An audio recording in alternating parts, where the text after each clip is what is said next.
Everyone is also looking at COP29 to see what will be said and decided about the so-called new collective quantified goal. Essentially, that's a target for the funds that should be mobilized every year to support environmental projects in developing countries. But it's been the source of much debate over the past year, with wealthier nations arguing they should not have to bear the financial burden for other countries despite their own culpability in the crisis. My first question to you obviously has to be to figure out if you're as nervous as many other people after the election results in the US last week. Does a Trump presidency make you nervous? A Trump presidency is interesting to observe because from a global South perspective, from a climate perspective, there isn't really such a huge shift in terms of U.S. commitment to climate action.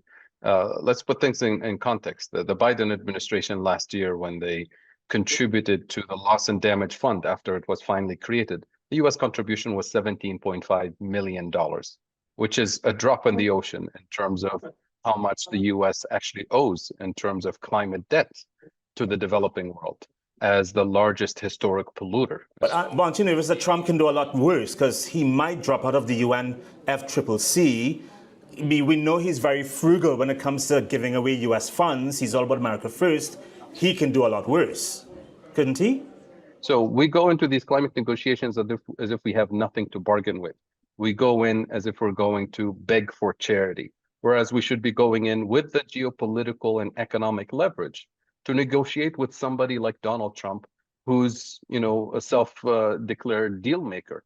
He's not your traditional politician engaging in international relations in the traditional way of doing things. So it's the responsibility of the rest of the world, including Europe, by the way, to engage with the Trump administration on a different with different tactics and strategies. I see your point about the angle from which the African continent should negotiate, from a position of power, from a position of the knowledge of its rich resources.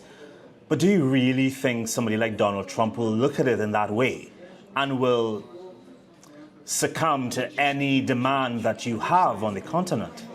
Because we know from past experience what he said about African countries. Well, here's the thing. Imagine for a moment that we have a block of, say, 30, 40 countries from Africa and the global South without China, designing their joint industrial policy. As a block of countries, you have all the critical minerals you need for the high-tech revolution that we need to manufacture and deploy renewables, clean transportation, high-tech products, and so on. We have the complementarity of resources and capabilities as a block, and we have the youngest labor force on the planet here on the African continent.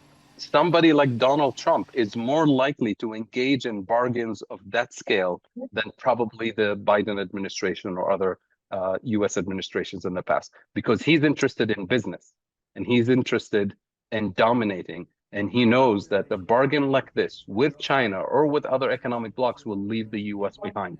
The design of this geopolitical bargain is not to allow China to dominate the global economy, but to use the small window of opportunity of geopolitical competition and tension and this new rearrangement of the global economy to reposition Africa and the global South at the center of a new international economic order. But do you think leaders in your region can use that savvy that you're displaying here to leverage the interest in the continent by China, by the European Union, and furthermore to leverage that interest to get the US involved and more so in investments in the continent? Because what we're describing is really disruptive to the existing geopolitical hierarchy, which is a colonial hierarchy. So it's not like it's going to be well received by countries that are not favorable to seeing the African continent finally escape the bottom of the global hierarchy. So when it comes to the climate issue, for example, the sub-Saharan region of the African continent alone is owed $45 trillion between now and 2050 in climate debt. Climate finance, from our perspective, is development finance. And climate finance is also climate reparations for climate debt that is owed to the global South. And we want climate finance to be delivered in the form of debt cancellation not debt rescheduling, especially debt cancellation of all debts related to climate costs that have been incurred in the global south. Number two, we want climate finance to be in the form of grants, not loans and further economic entrapment. And number three, we want transfer of life-saving technologies to allow us to manufacture and deploy the building blocks of climate resilience and adaptation, starting with renewable energy infrastructure